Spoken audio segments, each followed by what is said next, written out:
call to prayer, marking the beginning of the worship service and reminding the congregation of importance of prayer. Ikama is the second call indicating that the prayer is about to start. Citation from the Quran.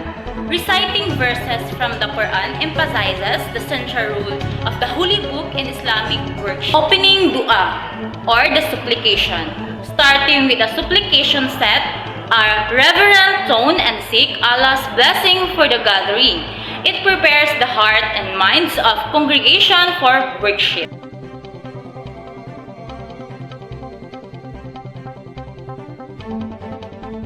Community announcement. Announcements keep the congregation informed about community events, educational programs, and others activities.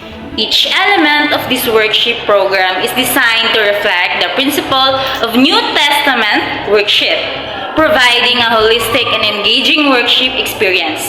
This workshop experience help each individual to enhance our iman or faith in our Almighty God. This is Salman Yaka.